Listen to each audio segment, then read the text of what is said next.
Hey folks, it's Eric again. Hope you guys are having a wonderful day. I want to carry on the conversation that I started and I posted previously about prepping at the home, so on and so forth. And I spoke briefly about getting an axe for your house. If you've got to break out a window or cut down a door to get to a loved one or get out of the house, what have you, I want to show you the one that I have. I got this one from budk.com. I'll post a link and stuff on here of price and their website, so on and so forth. I don't get paid for this, I just want to show you what I use. Some of your firefighter axes out there can run into hundreds of dollars. This one I believe is right around 30, 35, could be wrong. I'll look it up and make sure. But nevertheless, I want to show it to you.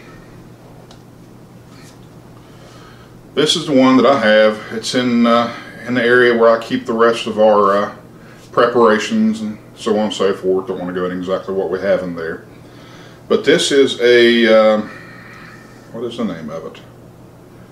A Black Savage firefighter axe. It's a flathead axe. Some of the other axes have a spike on the end of it.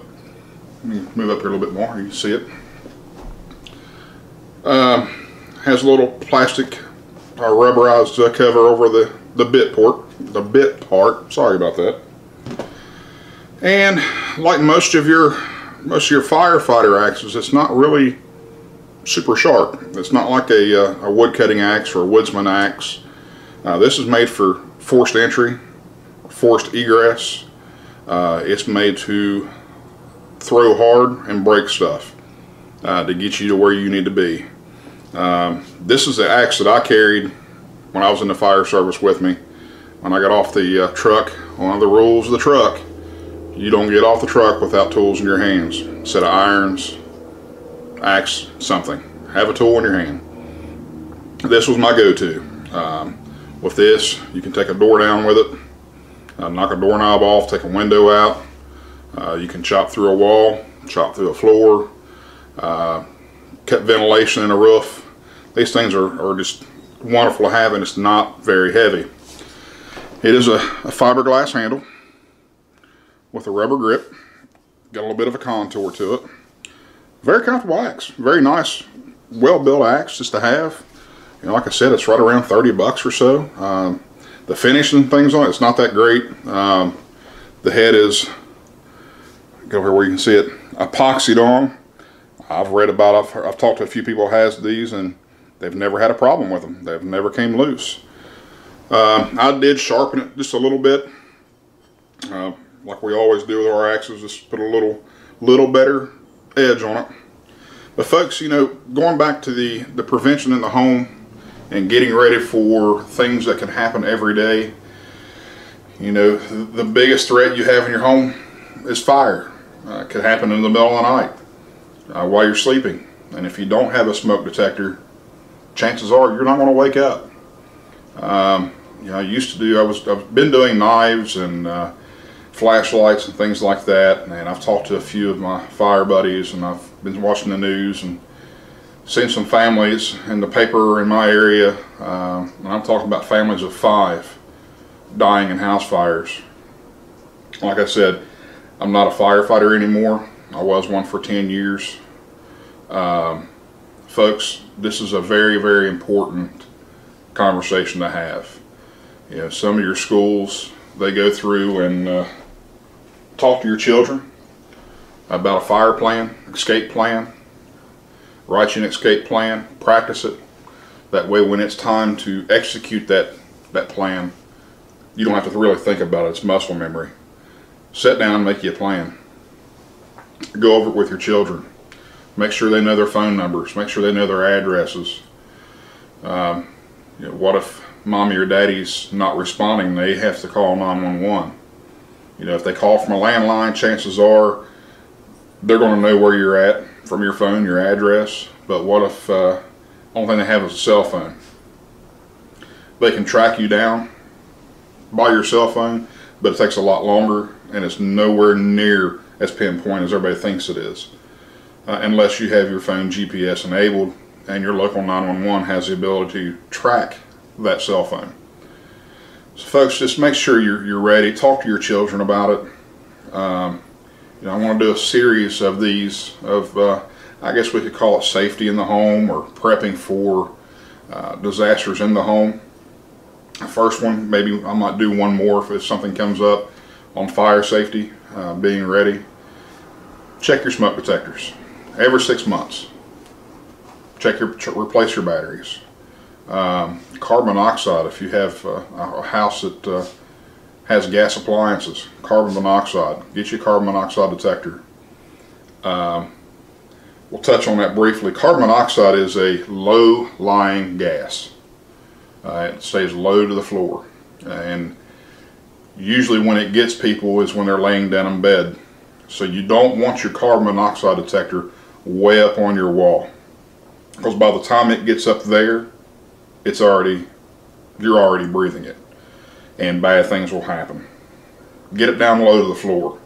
If you have a basement, a gas furnace, you know, have one down there, have one by the stairs, have one close to your kitchen if you have a gas range or things like that.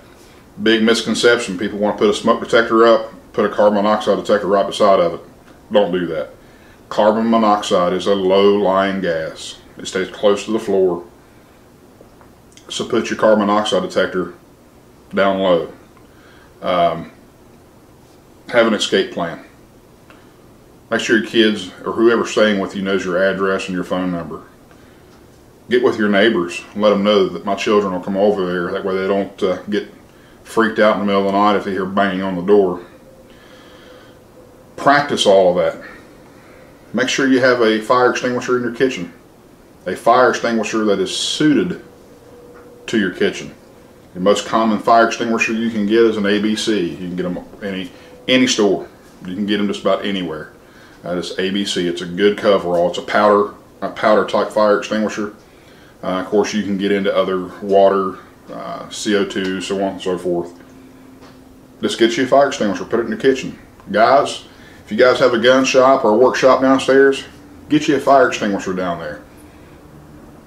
If something happens and you see a fire, if you can knock it down with that fire extinguisher, you're going to save your house, possibly your family and yourself. So get you some fire extinguishers. Like I said again, if you have a 2-story or a story and a 2.5 story or a 3-story house, they sell them online. Escape ladders. A lot of times your fires won't permit you to go down. You have to go out a window. Go online, look them up. They're called escape ladders. They're nice and compact. They mount to the window. All you have to do is pull a strap open your window, throw the ladder out the window. It sets itself up, climb right out. Just be ready, folks. And guys, I said it yesterday, parents, it's your responsibility to take care of those children and protect those children. In my home, my family is my #1 priority. There's not a day goes by that I don't have a firearm on me. I carry a flashlight with me. I have a knife. We have smoke detectors. I have a security system in my home that also monitors fire. I have cameras around my house. I have the axe. I have bug out items. And I constantly think about that. You know, it's not an obsession, but it's in my mind. You know, you ever heard the phrase situational awareness? Know your surroundings and know what's going on. Pay attention. You know, a lot of people want to take gunfighting classes, which is great. It's wonderful to know your weapon and how to use it properly. But the first step to staying out of trouble, to where you don't need, you know, the things that you have, is situational awareness. Know your surroundings. Don't get into that situation. Same way with fire safety in a house. If you've got an electronic device in your house, it's a little bit shady, or extension cords and things like that, get rid of them. If you have older wiring in your house, have somebody come check it. When we bought this house, it had older wiring. Father-in-law and I, he's a master electrician. We came in and we changed the wiring. Situational awareness. If you see something that's wrong, that doesn't look right, or you have a little bit of black around an electrical outlet, change it. Just take those steps. If you're out and about and you're in the mall and you see a group of people that doesn't quite look right, go the other way. If you're out by yourself at night, stay in a lit area. Don't go in the dark. You know, do I carry a flashlight? Yeah, I carry one with me. You never know when you're going to be in a store and the power goes out. If you've ever been in a store, the power goes out, it's dark. But I try not to get in areas that are real dark. Should you carry a flashlight with your pistol? You should. But if you see the threat and you need to draw your pistol, why do you need a flashlight? You can see your threat. Simple process. If you can see your threat, you don't need to draw your flashlight. Folks, like I said, I kind of got off target there a little bit. I want to do some more videos. If you guys like these that I'm doing, or you have a question in your head that you would like me to cover or try to attempt to cover, leave a comment. If you like the direction I'm going with these, subscribe and like. Help me out a little bit. That's pretty much all I have for today. Like I said, if you have any questions, feel free to leave me a comment. Guys, your protection is your responsibility. Your safety is your responsibility. Nobody else is going to do it for you. Hope you have a great day, and may God bless you. Thank you.